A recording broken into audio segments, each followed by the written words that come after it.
Based on the title, Crockett destroys Jim Jordan. With one receipt, 19 seconds of silence ended his career, and the framework requirements, I'll write a 800-word script, following the exact 7-phase structure with all required elements. By the time the camera operator in hearing room 2154 realized what was happening, Jim Jordan had already gone silent. 19 seconds. That was all it took. 19 seconds of a man who had spent 20 years in Congress turning every hearing into theater, every witness into a punching bag, every question into a performance, reduced to nothing but the sound of reporters typing. One receipt. That's what ended it. Not a speech. Not a dramatic confrontation. One piece of paper Jasmine Crockett had been holding for 47 days, waiting for exactly this moment. She knew he would underestimate her. They always did. She had been counting on it. Jordan entered the hearing room the way he always did, jacket off before he even reached his seat, sleeves already rolled to the elbows like he was about to break down a door instead of chair a congressional subcommittee. The subject was DOJ oversight, which meant the subject was actually whatever Jim Jordan decided it would be. He scanned the witness table with the expression of a man who had already won and was just here to collect. 6 witnesses. 5 men in dark suits who looked appropriately nervous, and Jasmine Crockett, freshman congresswoman from Texas, seated at the far end in a navy blazer that fit perfectly, hands folded on top of a single manila folder. Jordan's eyes passed over her without stopping. She was new. She was a Democrat. She would get her 5 minutes when it was her turn, and he would talk over her, and the base would clip it, and that would be that. He had done this 400 times. She smiled slightly, as if she could hear exactly what he was thinking. Jordan opened with the speech. It was always the same speech, just with the names changed. The weaponization of federal agencies, the 2-tier justice system, the American people deserve answers. His voice climbed in pitch and volume until it sounded like he was addressing a campaign rally instead of a half-empty hearing room on a Thursday morning in April. The Republican members nodded along. The Democratic members checked their phones. Crockett's hands remained folded on top of the folder. She had not opened it yet. The AP reporter in the gallery noticed that detail and made a note of it. Closed folder. Waiting. The first 3 witnesses were dispatched with efficiency. Jordan asked questions that weren't questions, gave speeches that weren't arguments, interrupted answers that threatened to become inconvenient. The legal analyst would later call it a masterclass in running out the clock while looking aggressive. 20 minutes in, Jordan leaned back in his chair, consulted briefly with a staffer, and then turned his attention to the far end of the panel for the first time. He pointed at Crockett without looking at her notes, without asking her name. The gentle lady from Texas, 5 minutes. Crockett did not rush. She adjusted the microphone with the care of someone who knew it was already positioned correctly. She opened the folder, one hand on each side, no hurry, and removed a single sheet of paper. Not a stack. 1 page. She placed it on the table in front of her, smoothed it once with her palm, and then looked up. Her voice when she spoke was quieter than Jordan's had been, which made every word land harder. Chairman Jordan, I want to start by thanking you for your years of public service. I know oversight is difficult work.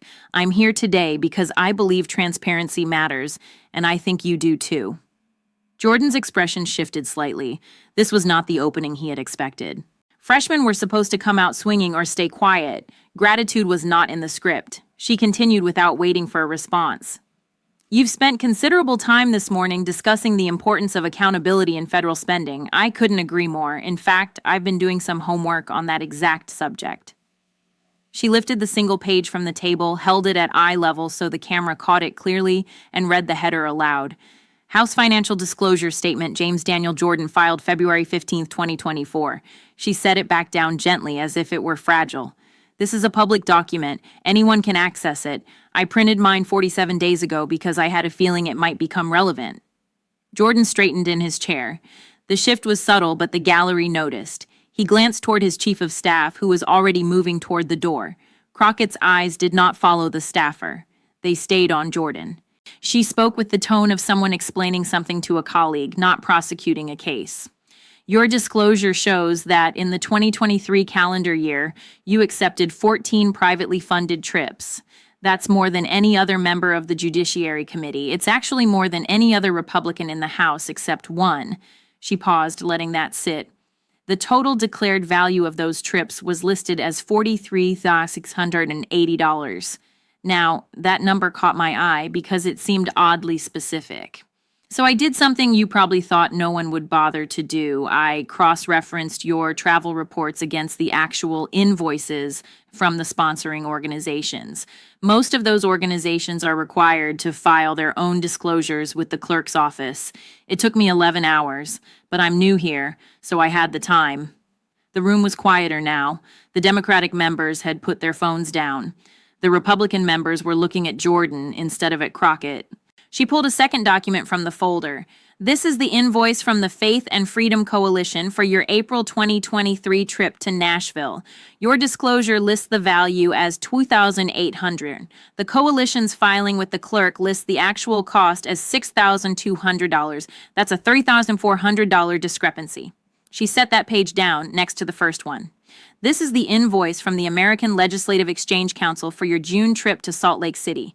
You reported $1,900. They reported $4,150. That's a $2,150 discrepancy. Another page joined the stack. Turning Point USA, August, Phoenix. You reported $3,100. They reported $7,300. Jordan leaned forward to his microphone. His voice had the edge it always had when he was about to dominate someone. The gentle lady is misreading the disclosure requirements. Those figures represent my personal lodging and meals, not the full event cost. The sponsors cover additional expenses that aren't attributable to individual attendees. It was a good deflection. It sounded technical. It sounded like she had made a mistake. Crockett's expression did not change. She had been waiting for exactly that answer. Chairman, I appreciate the clarification. That would make sense if we were talking about ballroom rental fees or event production costs, but we're not. She pulled another page from the folder, and this one she held up so the camera could see the logo at the top. This is the itemized invoice from the Ritz-Carlton in Nashville, provided to Faith and Freedom Coalition and filed with their disclosure. It lists one junior suite for 3 nights under the name James Jordan. The nightly rate was $840. The total room charge was $2,520. Your meals, charged to the room, totaled $1,680. The remaining $2,000 on their filing went to first-class airfare. Nashville to Columbus. All of that is personal. All of that is attributable to you. And all of that should have been on your disclosure at actual cost, not estimated value. The silence that followed was different than the normal pause between speakers. It had weight. Jordan's hand moved to his water glass but did not pick it up. Crockett kept going. And that's just one trip. I have the invoices for all 14. The total actual value of your privately funded travel in 2023 was not $43,680. It was $127,140. That's an $83,760 underreporting. Under House Rule 25, any gift or travel valued over $415 must be reported at actual cost, not estimated cost. You signed a certification on February 15th stating that your disclosure was accurate and complete. It was not. The AP reporter stopped typing. This was no longer a routine oversight hearing. This was a sitting committee chairman being accused of falsifying congressional disclosures on camera. The Republican counsel stood and whispered something to Jordan. He waved the man off without looking at him. His eyes were locked on Crockett now, and the dismissiveness was gone, replaced by something harder. The gentle lady is welcome to submit any supposed discrepancies to the Ethics Committee. That's the proper venue for these allegations. This hearing is about DOJ accountability, not internal House matters.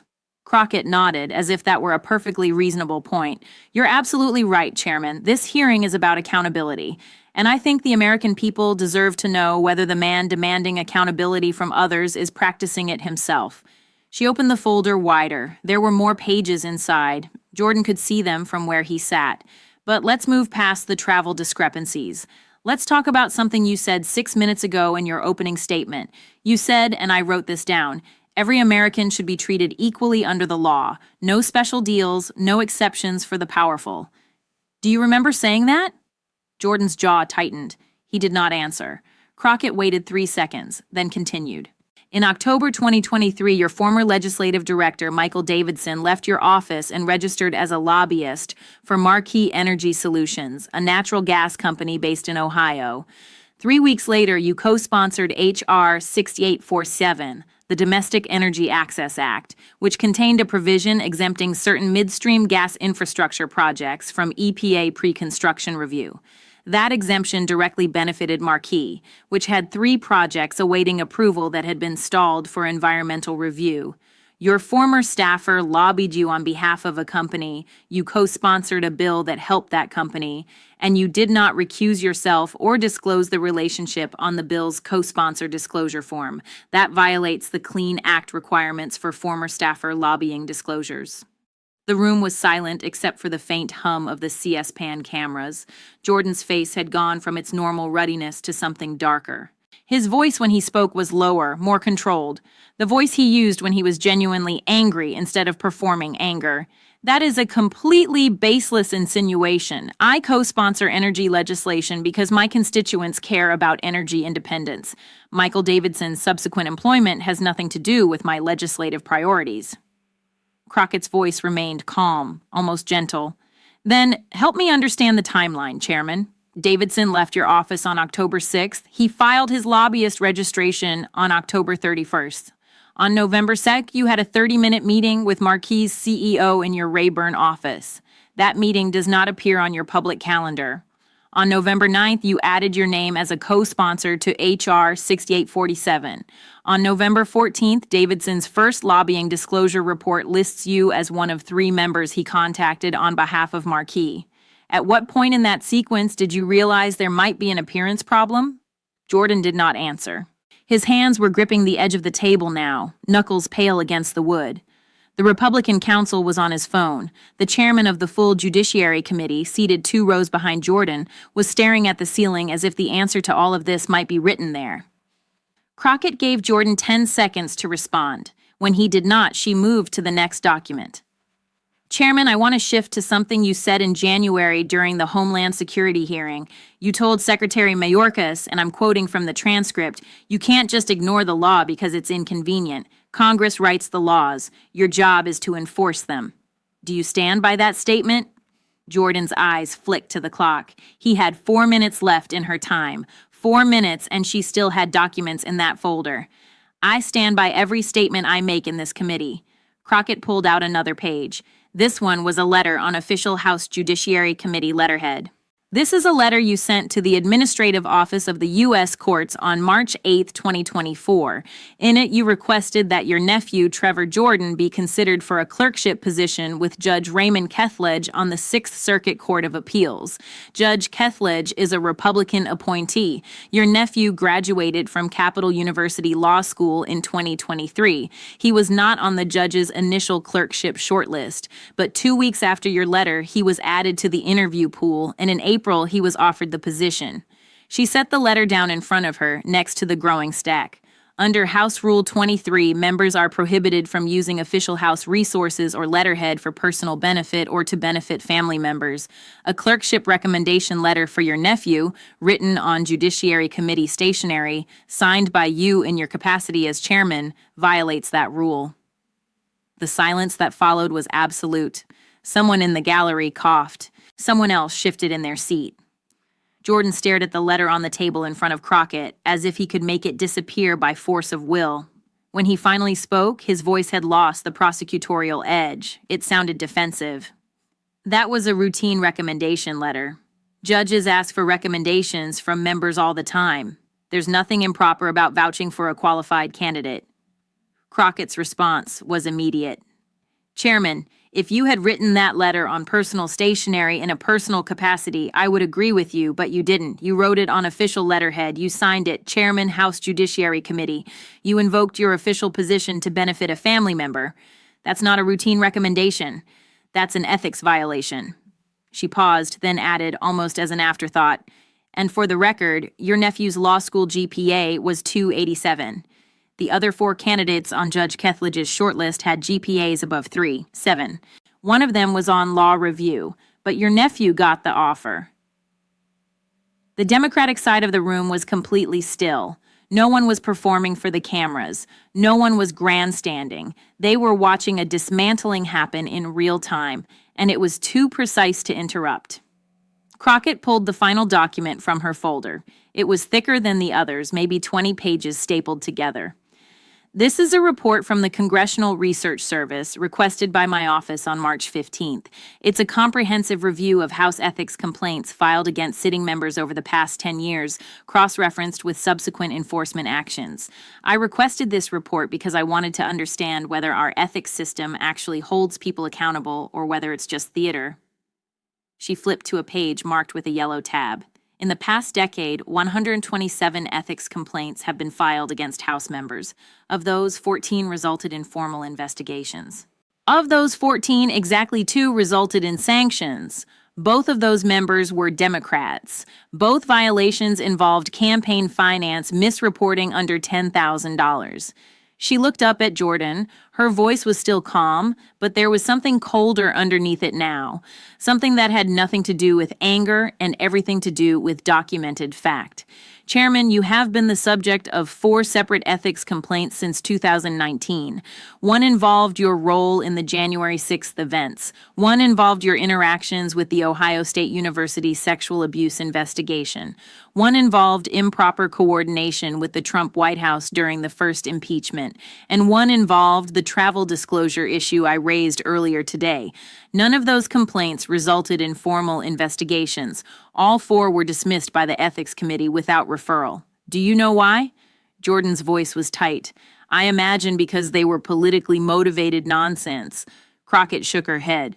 Because you were on the Ethics Committee when 3 of them were filed, and the 4th was filed during a period when Republicans controlled the committee majority, and the ranking member was a co-sponsor on 12 of your bills. She closed the folder. The sound of it shutting was somehow louder than it should have been. Chairman Jordan, you opened this hearing by demanding accountability from the Department of Justice. You've spent 2 decades building a reputation as someone who asks hard questions and doesn't accept incomplete answers. But when someone asks you hard questions, you call it partisan theater. When someone demands that you follow the same rules you enforce on others, you dismiss it as baseless insinuation. The American people are watching this, and I don't think they're seeing a champion of accountability. I think they're seeing a man who believes the rules don't apply to him. She paused. The pause extended. Jordan opened his mouth to respond, and nothing came out. He tried again. Still nothing. The room waited. 5 seconds, 10, 15. The CS-PAN camera operator zoomed in slightly, capturing the moment when a man who had spent 20 years never at a loss for words could not find a single one. 19 seconds of total silence. The only sound in hearing room 2154 was the soft mechanical clatter of reporters typing, the sound of a moment being documented in real time. When Jordan finally spoke, his voice was barely above a whisper. I have never violated House ethics rules. Crockett's response was immediate and devastating in its simplicity. Then you'll have no problem with me referring all of this to the Office of Congressional Ethics tomorrow morning. Jordan stood. He did not excuse himself. He did not yield back his time. He pushed his chair back so hard it hit the wall behind him, and he walked toward the exit with his phone already in his hand. The Republican counsel scrambled to follow. The hearing did not recess. There was no procedural motion. The chairman simply left, and the room watched him go. Crockett remained seated, hands folded on top of the now-closed folder, expression unchanged. She did not smile. She did not celebrate. She simply waited for the next witness to be called. The video of the 19-second silence went viral within 90 minutes. It was clipped, shared, dissected, memed, and analyzed across every platform. Political analysts called it the most significant congressional exchange since the Watergate hearings, but the people who watched the full hearing, all 47 minutes of it, and understood that the silence was not the story. The silence was simply the moment when a man who had built an entire career on never backing down finally had nowhere left to go. Crockett had not raised her voice once. She had not interrupted, had not grandstanded, had not performed. She had simply come prepared, asked clear questions, and waited for answers that never came. 3 days later, the Office of Congressional Ethics announced a formal preliminary review of Jordan's travel disclosures and lobbying contacts. 5 days after that, Trevor Jordan declined the clerkship with Judge Kethledge, citing personal reasons. A week after the hearing, Jim Jordan stepped down as chairman of the Judiciary Subcommittee on the weaponization of the federal government, replaced by a member with fewer accumulated scandals and more interest in actual oversight. He remained in Congress, but the aura was gone. The man who had terrorized witnesses and steamrolled opponents for 2 decades had been dismantled by a freshman congresswoman with one folder and the patience to wait for the right moment. Crockett gave one interview about the hearing to a Texas news station 3 weeks later. The reporter asked her how it felt to end Jim Jordan's chairmanship. She corrected him. "I didn't end his chairmanship. He did that himself the moment he decided the rules didn't apply to him. I just brought the receipts. That's the job. That's what oversight actually means. It's not a performance, it's documentation. And if you do the work speaks for itself." The clip of that answer got 14 million views, but the 19 seconds of silence got 47 million. Because in the end, the American people did not need commentary or analysis or partisan spin to understand what they had witnessed. They had watched a powerful man who had spent 2 decades demanding answers from others, rendered completely speechless when asked to answer for himself. And they had watched a woman who had been underestimated, dismissed, and ignored simply because she was new and because she was a black woman in a room full of men who thought they already knew how the story would end. She knew they would underestimate her. She had been counting on it. And when the moment came, she was ready. One receipt. 47 days of preparation, 19 seconds that changed everything. That's all it took.